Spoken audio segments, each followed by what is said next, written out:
For example, we were in Panama and we got attacked by killer bees. The crew was attacked before we even started shooting. And so that was a whole mess. Like everybody got poisoned by everybody got stung. Like, you were really stung by killer bees? 100 times, and we had to push the day by 1 day. It was very, very real. That's tough. It is very tough, yeah.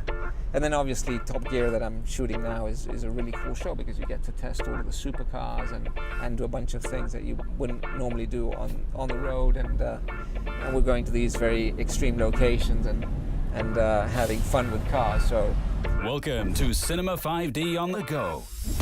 Moving conversations about moving images with filmmakers and industry leaders.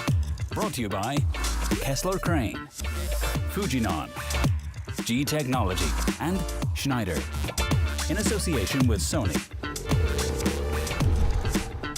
This is your host, Nino Leitner. Yeah, so what are do you feel like the normal network television productions are under pressure in terms of budget, or is that something you don't feel yet because the productions you work on are so big anyway? Because I know around the world, TV stations are cutting back because they are, there's just so much competition right now. You absolutely feel that, and in the position that I'm in, it's always, I might be always viewed like as the bad guy or, the tough guy because and now you have to be much more in the detail of every number, of every receipt, of every coffee. Who drinks that coffee? Who are you buying the coffee, and it's very tedious. Even down to the individual coffee. It comes down to the individual coffee. God. It's like because one coffee doesn't matter, but 5 coffees times 50 shoot days times a couple of crew members, then all of a sudden you're at $2,000 in coffee. That $2,000 could have been a day of a drone, or so. And that's what our role comes in the production management is. You want to make sure that you're spending the dollars as much as possible on the screen because that's what people are going to see. Nobody sees how many coffees you drank or you didn't drink, but people will see, oh, look at that cool aerial shot, or look at that, where did they put that camera on? And oh man, that camera got busted on that one because the car ran over it, but you can afford to bust a camera, on the other hand, shot, the crew might have fallen asleep without the coffee. Exactly. So, but and you just said it, or it's always like, or $10 more on a hotel night to make the hotel a bit nicer, because you try to take care of the crew too. Because we all know, like a happy crew works, harder and gives you more. So, but where is that balance? And it's always a conversation with the executive. Our job is to put the information in front of that executive producer who has the creative part in the mind and say, look, we can spend the money here, we can spend it there, we can split it up here or there. What's important for you at the end of the day, And sometimes you'll say, what, I don't need that drone on this one. Let's add, a nicer meal for the crew here, or let's put the crew up in a hotel so they're not driving 2 hours additionally at the end of the day, and it's now dangerous for them, or they're tired. Or sometimes it's, I really, really need this shot to be on a helicopter, and let's cut down on a camera here and there. So it's, it's always a negotiation, and we try to do the best for that particular project. What's the personally coolest project you've worked on over the past 4 years since you've ended up here? We won't tell the others. I must say that Naked and Afraid was a very cool project because I also come from a background of...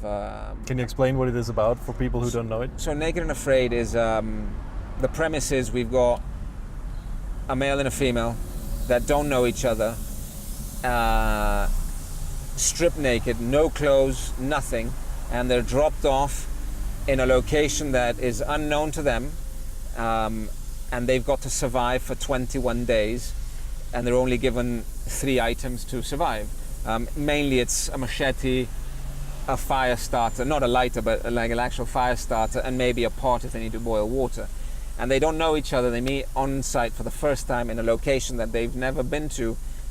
They're obviously survivalists, but they have to survive naked with nothing for 21 days. You can go for 21 days with no food, but you can't go. But you can only go for 7 days without water. So it's a test of their survival. It's mentally, a challenge, and you're there documenting that. And so all of a sudden, I'm in Africa with lions, elephants, rhinos, crocodiles, snakes. And to me, that was a really cool project because back in the day when I was 18, I used to be an adventure guide in the Patagonia mountain range. So I used to lead teams of 15 people at 10,000 feet above sea level for 7 days, and we'd sleep outside under the stars.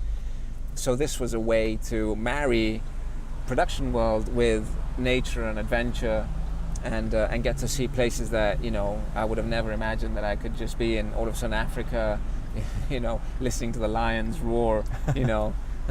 I always wonder about these shows, how much reality is in these reality. So, of all of the realities I've done, this is as real as it gets. We're not tampering there. We're not telling them what they've got to do. We allow them to be themselves.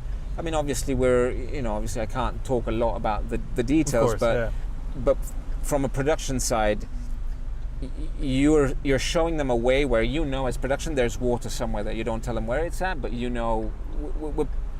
want them to succeed. We don't want people to fail, so we'll put them in an area where we know that they can get food and they can get water. It's up to them to find it, and we don't tell them how. There's a survivalist that gives them an initiation like a day or two before, just on specifics about the area that they wouldn't know, and then it's up to them to see if they can survive or not. And I think what's very interesting for the cast members is that they know that they can be in a place where they will not be left to die, but they will be tested to the limit. So one of the things that we tell the medics is, as a doctor, you've been trained all your life to save people and to prevent. Here we're asking you not to interfere. Don't prevent. Make sure that you're monitoring their levels and take it to the level where we're now getting in the danger zone, and let production know, like, hey, look, we need to interfere here because now they're at risk, and then we'll extract them. But it's so, and I think that the cast members know this, and so they feel safe, and they're able to test their limits to the max. And I don't know if you've seen the show, but a lot of people can't get past day 5 or day 10, or sometimes it's the smallest insects that on a daily basis are eating them and bugging them out, that mentally they can't do it. So it's that was a very, very interesting show, and it's also very stressful on the team. It's a small team, or it's a very small team. It's a camera, an assistant camera that will do camera work and media management, an audio guy, a producer, and a production manager from the US that travel. And then locally you hire 2 medics, one for night and one for day, 2 assistants, one for night, one for day, and a local fixer to help bridge the gap. And we're just there for the real 30 days, 5 days to prep, 21 shoot days, and then we do the extraction. And if, for example, we were in Panama and we got attacked by killer bees. The crew was attacked before we even started shooting. And so that was a whole mess. Like, everybody got poisoned by everybody got stung. Like, you were really stung by killer bees? 100 times. God. And I was very, very lucky because I was setting up base camp outside of the jungle. But 3 crew members came running out, and the medic was one of them, and they were poisoned. And what happens is when the killer bees sting, your respiratory system starts to close down. So if you don't act sort of within 30 minutes to an hour, you might actually go unconscious and die because you can't breathe. And we actually had to evacuate the producer. She got stung in the face really badly, and some bees had gone like in her mouth, and it was very, very hard. And so we had to evacuate her that afternoon. We had to put her on a plane. We were in an island in Panama. We had to put her on a plane to Panama City, spend the night in the hospital, and then evacuate the following day. And we had to push the day by 1 day. It was very, very real. That's tough. It is very tough, yeah. And then obviously Top Gear that I'm shooting now is a really cool show because you get to test all of the supercars and do a bunch of things that you wouldn't normally do on the road, and we're going to these very extreme locations and having fun with cars. So that was also a very fun, interesting shoot. How does Top Gear USA compare to Top Gear, the normal, like the British one? I haven't seen the American version yet. Well, in theory, it's similar but better, and it's coming out in July. So are the budgets similar as well in terms of scope of the whole thing? No, the budget is less. The budget is less, so it was a challenge to make it work with the budget we had. Top Gear UK has been doing it for many, many seasons, and the one that we did now is considered the first season because it's now on BBC America. Before it was on BBC History Channel, now it's on BBC America, so it's a different budget, different dynamic, different production design. So, you know, it was a challenge and a lot of hours of work, but at the end of the day, hopefully on screen it will Cool. be worth it. So it's coming out in July. Coming out in July, yes. Nice. So now this project is kind of done for you. Yeah. What's next? Well, in my personal life, I've just had a baby. Oh, nice. So, Congratulations. thank you. So I've got a 6-month-old little bundle of joyfulness that I haven't been able to see a lot because of the shoot. That will change now, I hope. So now I'm going to take these 2 months off. My family's coming in from Argentina in July. Nice. And so my wife will be the one that's starting to work now, and I get to be able to stay at home with the little one for the next 2 months, and then in August I'll start looking for my next project. And you know, I've had some conversations, maybe something in Mexico, maybe something local.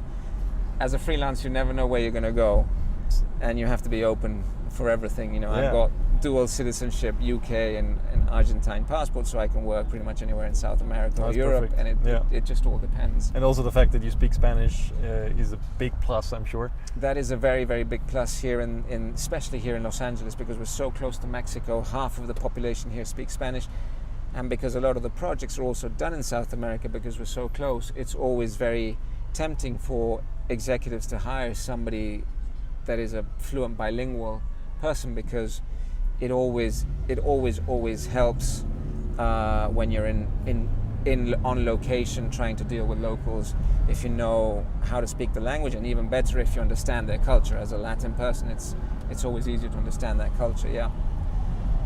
Nice. So exciting times ahead. Do you have any plans to move into narrative work? Yes, actually, that is my next. We'll let these guys go by. Yep.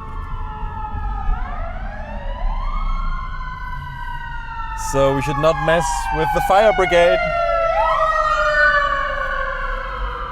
Oh, paramedics. These guys, you'll see these all the time, because if you call the fire department, you don't get charged. I don't know if you knew that detail. Oh. If you call 911 or whatever, or the ambulance, then you get charged for those services. Whereas if you're having an emergency and you call the fire department, because it's volunteer, you don't get charged. That's why many people, you'll always see those fire department paramedics coming and going everywhere, because those are the first ones to be called. Of course, as a line producer, you would know that. It's good to know. cost benefits. But we were talking about narrative. So what's your plan? So now living in the US, as you know, it's very different between scripted and non-scripted. So now I'm trying to transition into the scripted world. Very, very hard to do. So I'm still exploring how to do it. I might have to, take some steps back and do coordinating positions or production supervising. I'm not really sure how, so I'm now connecting with other colleagues to figure out how have they done it in the past, or what can I do to make that happen. So, is it still? Do you have to be part of a union or anything like that? Not necessarily, but it's advisable, or DGA. That always helps. A lot of the scripted projects are union based, but not always on the production side. So it's still part of the research that I'm doing, and I've enrolled. I've been accepted to the PGA, the Producers Guild of America. So they are also like a tool and a resources to link you up with other people that are in the scripted field that are also part of that guild. So right now, that's what I'm in the process of doing. That's my next project. Hopefully by the end of this year, I'll have. Okay, well, great. Maybe we can catch up in a couple of years, and then you're the big Hollywood producer sitting here. Absolutely, that would be great. That's my next dream. Yeah. Thanks so much for being on this. Thank you for your time. Thank you for driving me around this lovely city. You're welcome. And thanks everybody for watching this episode of Cinema 5D on the Go. We hope you enjoyed it. Tune in next week for the next episode, and stay tuned to Cinema 5D for all news regarding camera news, reviews, and all the stuff like that. Thanks for watching. Bye bye.